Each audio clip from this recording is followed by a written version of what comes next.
Hey! No!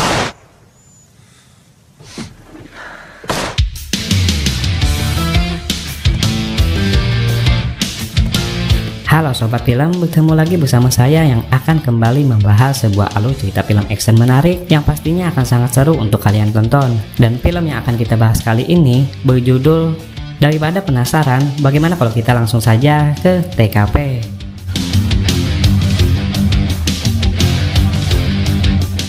Film ini dimulai dengan menampilkan suasana tahun 1979, di mana seorang gangster terkenal bernama Claude The Boys dan anggota geng terkuatnya bernama Donald LaPoisse di Kanada, yang saat itu bersama dengan anteknya bernama Frankie sedang mengemudi untuk menyelesaikan misi pengeksekusian yang diperintahkan oleh Claude. Sesampainya di tempat tujuan, mereka langsung mengamati keadaan sekitar sebelum Donald mulai mengambil tindakan untuk melenyapkan sasarannya. Hey! Setelah menyelesaikan misinya, Donald memerintahkan Frankie untuk membuang semua barang bukti, termasuk memasukkan jenazah korban ke dalam bagasi mobil. Tak lama setelah tugasnya selesai, Frankie pun kemudian juga ikut dieksekusi oleh Donald untuk menghilangkan saksi mata pada targetnya itu. Beberapa saat kemudian, Donald mempersembahkan kedua jenazah tersebut kepada Claude yang tampak puas dengan penampilannya sebagai seorang hitman yang tidak pernah gagal dalam menyelesaikan misinya. Claude bahkan memujinya karena telah melenyapkan Frankie yang dianggap tidak kompeten oleh para gangster. Hey, on est obligé de creuser. Donnez-moi éparpiller les os jusqu'à... Dan untuk merayakan kesuksesan Donald, Claude mengundang dia dan semua anteknya ke pesta. Namun Donald menolak tawaran tersebut dengan mengatakan dia harus pulang untuk merayakan ulang tahun putrinya yang bernama Sophie LaPoisse. Setelah mendengar ini, Claude memberi Donald bayaran tambahan, sehingga hitman tersebut dapat membeli lebih banyak hadiah untuk putrinya. Tu penses du jeune? Il y en a d'autres ailleurs, mais lui... Ça va faire. Malam itu, Donald tiba di rumahnya, merasa bahagia karena hendak memberikan hadiah kepada putrinya. Sayangnya, karena Donald terlambat pulang ke rumah, anaknya pun telah tertidur, membuatnya merasa sedih dan bersalah karena tidak bisa merayakan ulang tahun Sophie pada tepat waktu. Saat itu, istri Donald bernama Francine melihat suaminya sedih dan kemudian berusaha untuk menghiburnya.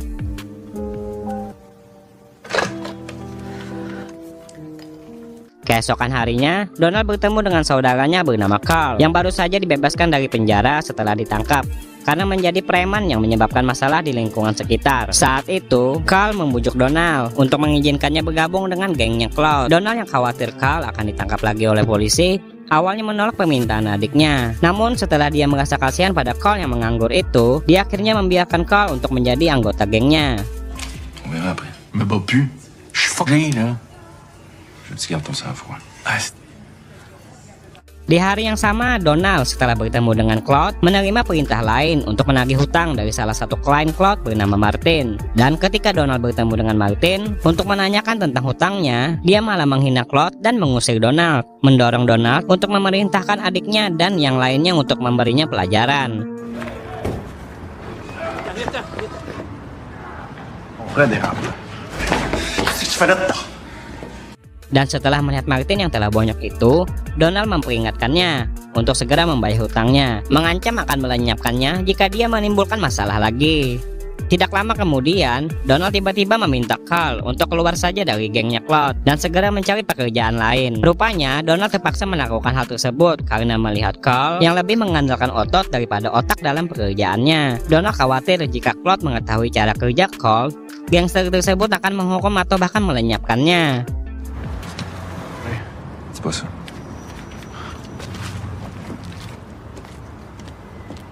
Setahun kemudian, pada tahun 1980, Donald dan anak buahnya ditugaskan untuk menagih hutang dari seorang pria yang telah menunggak selama 3 bulan. Tanpa membuang waktu, anak buah Donald langsung menghajar pria tersebut sebagai peringatan.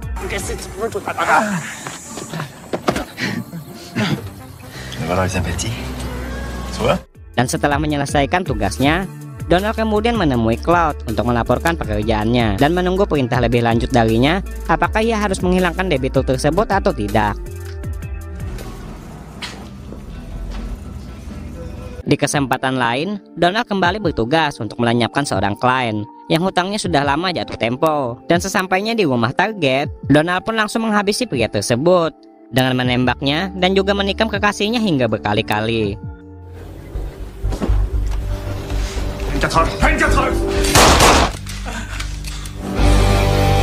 Setelah memastikan targetnya meninggoy, Donald dan anak buahnya segera meninggalkan rumah target tanpa menyadari bahwa ada seorang bocah yang melihat gerakan mencurigakan mereka. Tak lama kemudian, Donald dan anak buahnya pergi ke dermaga untuk membuang senjata dan barang bukti lainnya. Sayangnya, seorang petugas polisi patroli memergoki mobil Donald yang dianggap telah memasuki area dermaga tanpa suatu izin. Saat itu Donald tiba-tiba memukuli anak buahnya dan berencana berpura-pura mabuk kepada petugas polisi. Dan saat mobil polisi tersebut mendekati mobil Donald, dia pun curiga setelah melihat ada seorang pria yang dipukuli di dalam mobilnya tersebut. Namun, Donald berusaha meyakinkan polisi bahwa dia yang sedang dalam pengaruh alkohol, sehingga ia tidak sadar telah memukul temannya. Mendengar hal tersebut, polisi sepertinya mempercayai Donald, sehingga mereka hanya memberinya denda dan kemudian pergi.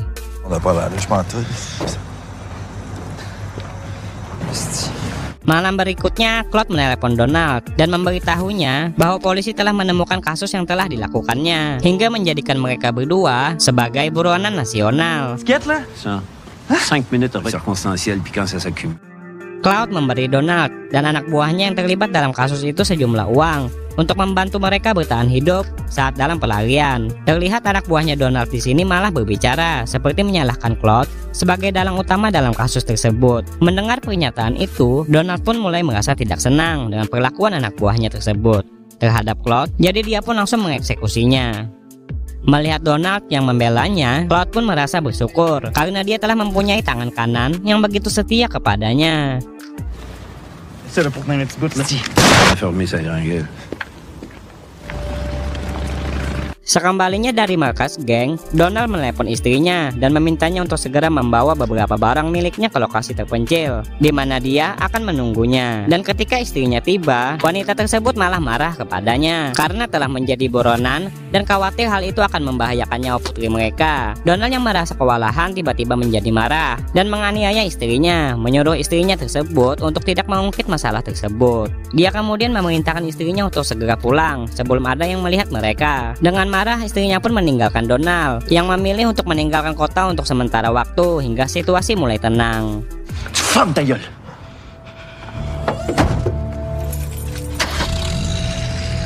Dalam pelariannya, Donald memutuskan untuk bersembunyi di villa teman dekatnya yang bernama Gen. Saat itu, dia juga curhat kepada Gen mengenai masalahnya, sehingga Gen pun menyarankan agar Donald segera keluar saja dari gengnya Claude. Menurutnya, Claude sengaja menjebak Donald yang semakin berkuasa di dalam gengnya agar sang pemimpin geng tersebut tidak perlu khawatir jika Donald suatu saat akan menggulingkannya.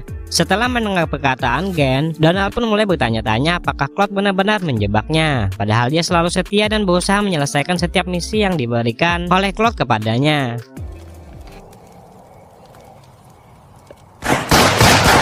Seminggu kemudian, istrinya Donald yang mulai memaafkan perlakuan kasar Donald mengunjunginya untuk memberitahu bahwa rumah mereka telah diawasi polisi selama seminggu. Mendengar hal tersebut, Donald merasa bersalah terhadap keluarganya dan mengatakan akan segera menyelesaikan masalahnya dan membawa keluarganya ke wilayah selatan untuk memulai hidup baru. Karena itu, Donald kembali mulai mengumpulkan keberaniannya untuk kembali ke kota dan segera menemui Claude untuk mengakhiri hubungan kerjanya dengan pemimpin gangster tersebut. Je veux pas me voir en ville. Je rendrais combien à mon frère pour capable de faire une pause de même sens. Donald yang masih percaya bahwa Claude peduli padanya mengungkapkan bahwa ia akan pindah ke wilayah selatan untuk membuka bisnis perdagangan narkoba di sana. Malam itu Donald menemui Carl di sebuah hotel di pinggiran kota untuk mengajak adiknya bekerja sama membangun bisnis narkoba tersebut di wilayah selatan. Sayangnya di tengah perbincangan mereka, polisi tiba-tiba datang dan berhasil menangkap Donald untuk diinterogasi. J'en ai des sacs pleins avant.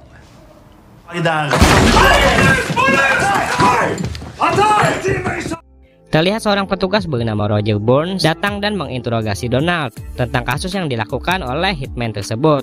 Namun di sini Donald menolak berbicara sama sekali. Roger bahkan mencoba bernegosiasi dengan menawarkan hubungan yang lebih ringan jika ia bersedia membeberkan keberadaan Claude yang merupakan dalang dalam beberapa kasus yang telah terjadi. Ce qui m'intéresse. Namun, Donald tetap diam dan menjunjung tinggi sumpah setianya kepada Claude. Hal ini membuat Roger marah, hingga petugas polisi tersebut tersedak dan hampir memukuli Donald. mieux que moi de quoi il est capable, ton innocent. Hingga tak lama kemudian seorang pria bernama Gilbert datang menemui Donald yang mengaku sebagai pengacara yang diutus oleh Claude untuk membantu Donald keluar dari penjara. Sebelum menjalankan tugasnya, Gilbert berusaha memastikan Donald tidak membocorkan informasi apapun tentang kliennya kepada polisi. Donald pun menjawab bahwa dia sama sekali tidak menjawab pertanyaan apapun dari polisi mengenai apapun tentang Claude. Mendengar hal tersebut, Gilbert merasa lega dan berjanji akan memenangkan persidangan agar Donald bisa segera dibebaskan dari penjara. Ok. À la suite, c'est con. Évidemment, il se traîne les... Hingga 3 bulan kemudian, seperti yang dijanjikan oleh Gilbert, pengacara tersebut berhasil mengeluarkan Donald dari penjara dalam beberapa bulan.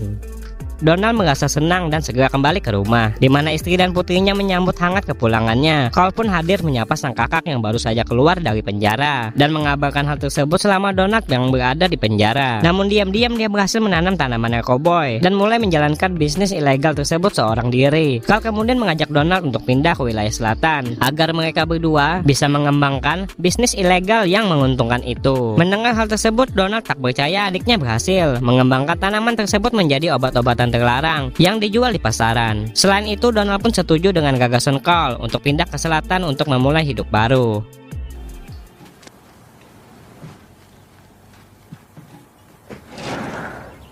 Sebelum berangkat ke wilayah selatan, Donald mengucapkan terima kasih dan mengucapkan selamat tinggal kepada Claude. Namun bosnya itu terlihat nampak seperti tidak membiarkannya pergi begitu saja. Pemimpin gangster tersebut meminta Donald untuk melakukan beberapa pekerjaan karena dia mengaku telah menyuap polisi untuk membebaskan Donald dari penjara. Karena tidak ada pilihan lain, Donald dengan enggan akhirnya menyetujui permintaan Claude dengan menyelesaikan beberapa tugas akhir. Action. Alors, qu'est-ce que tu veux savoir ça? Je suis curieux. Alors, ouais. VOD. Untuk tugas pertama, Claude memerintahkan Donald untuk menghabisi seorang pria yang ditawan oleh kaki tangan Claude yang tampak tidak berdaya. Tanpa membuang waktu, dia segera mengeksekusi pria tersebut.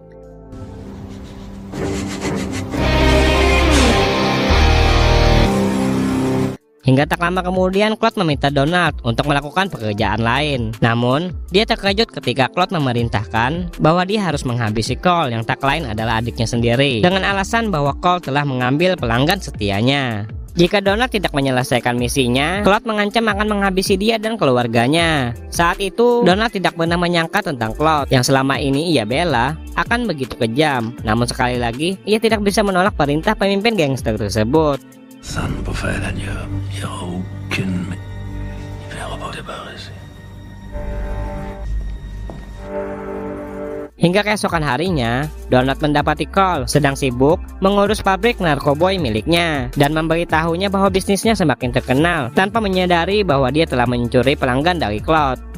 Cole bahkan mengakui bahwa beberapa orang yang bekerja di bidang kesehatan telah membeli tanamannya untuk digunakan sebagai obat kanker. Namun Donald tidak tertarik dengan cerita Cole, lalu mengajak adiknya tersebut jalan-jalan ke hutan sebelum tiba-tiba dia menodongkan pistol ke arahnya.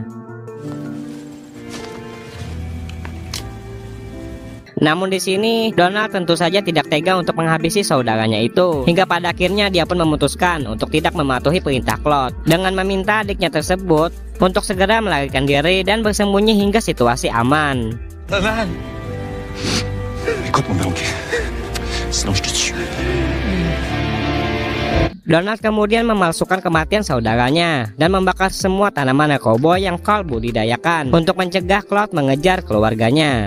Hingga 3 bulan kemudian, ketika musim dingin telah tiba, Claude mengundang semua anak buahnya ke pesta untuk merayakan keberhasilan bisnis ilegal mereka. Tak disangka, pesta tersebut sengaja dibuat untuk menjebak Donald karena Claude yang rupanya mengetahui perbuatannya yang telah memalsukan kematian Cole.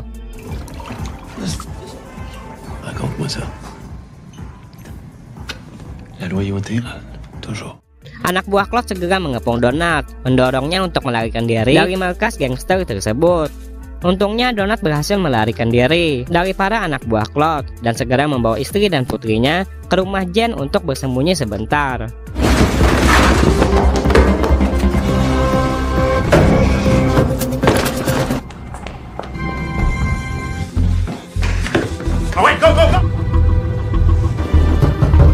Sesampainya di rumah temannya, Donald menceritakan semua yang telah terjadi sejak ia memutuskan mundur dari organisasi gangster tersebut. Khawatir anak buah Claude akan segera mengetahui tempat bersembunyiannya, Jean memutuskan untuk melakukan perampokan untuk mengumpulkan uang sebanyak-banyaknya sebelum mereka melarikan diri ke wilayah selatan. Tanpa membuang waktu, Jean langsung menelpon kakaknya yang bernama Reynold yang diketahui sering melakukan perampokan di berbagai tempat. On débarque à 7h30. Setelah membahas rencana perampokan, ketiganya pun memutuskan untuk merampok seorang konglomerat di kota tersebut. Hingga dalam waktu singkat mereka berhasil mengambil sejumlah uang tunai dan barang berharga lainnya.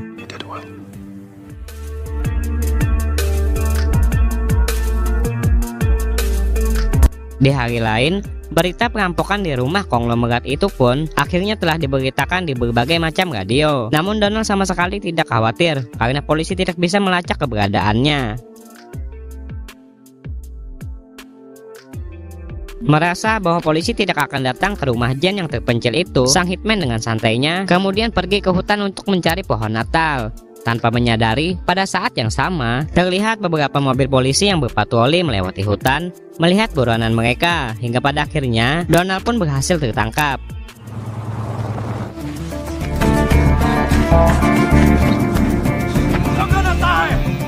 Di dalam penjara, Donald kembali bertemu dengan Roger yang menawarkan kerjasama untuk menghancurkan gengnya Claude. Roger diminta Donald untuk memberikan semua informasi tentang gangster tersebut dengan jaminan bahwa polisi akan melindungi keselamatan keluarganya Donald. Roger bahkan setuju memberi Donald sejumlah uang agar dia bisa pindah ke wilayah selatan bersama keluarganya. Namun, meskipun Donald menyimpan dendam terhadap Claude, ia tampak tidak tertarik untuk bekerja sama dengan polisi. Oleh karena itu, Roger akhirnya mengungkap bahwa Claude lah yang telah melaporkan Donald ke polisi dengan sengaja mengirimkan pengacara untuk membantu meringankan hukumannya. Setelah itu, Donald akan berhutang budi pada Claude dengan tujuan agar dia bisa memperbudak Donald selamanya. Ta place peut devenir ton ami.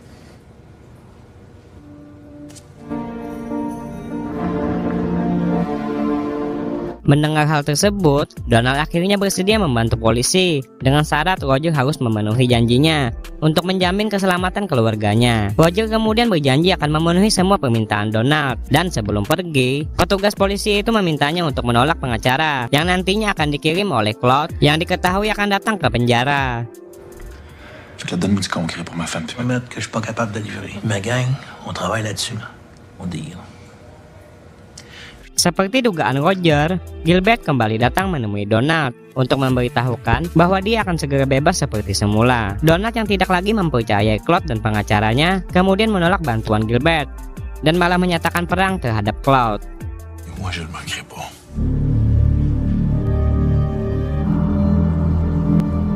Saat itu, Donald telah resmi menjadi informan polisi dengan memberikan semua lokasi pembuangan jenazah sasarannya yang telah dia habisi. Donald pun juga membocorkan semua informasi terkait tentang Claude.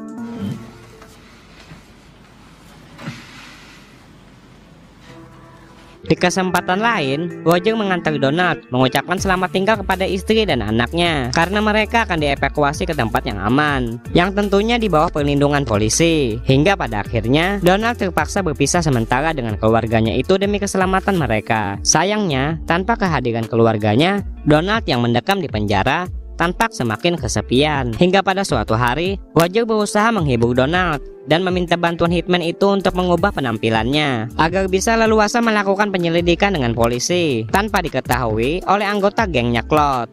On te sent bien, puis ça c'est grâce à toi.